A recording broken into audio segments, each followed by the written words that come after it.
ప్రకృతి మనుషులకు ఒక ప్రత్యేకమైన శక్తినిచ్చింది. ఇతర జీవులలో ఆ శక్తి మనుషులకున్నంత ఉండదు.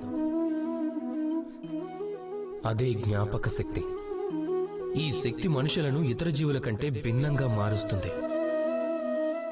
చరిత్ర రాయటానికి ప్రేరణను కల్పిస్తుంది. జ్ఞానాన్ని తరతరాలు ముందుకు తీసుకువెళ్తుంది.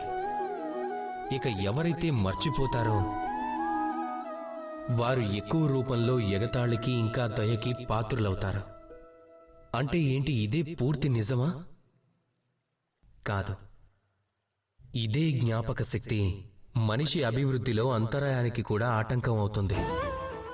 తన మంచిని చెడు చేసేస్తుంది. చెడు అనుభవాలు, ఇంకా ఒకరి ద్వారా పొందిన మోసం, అలాగే వారికి ఒకరు చేసిన అన్యాయాన్ని మర్చిపోలేకపోతారు. అప్పుడే వారు ప్రతీకారం తీర్చుకునే దారిలోకి వెళ్తారు. ప్రతీకారం తీర్చుకునే తయారీలో సమయాన్ని నష్టపోతారు. ప్రతీకారం తీర్చుకునే అవకాశం వెతుకుతూ మిగతా సమయాన్ని నష్టపోతారు.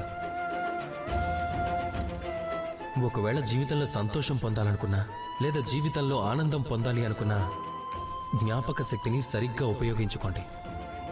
మీ జ్ఞాపక శక్తిని కేంద్రీకరించండి మంచి పనులు చెయ్యటానికి, ఇంకా మంచి జ్ఞాపకాన్ని సంపాదించుకోవటానికి.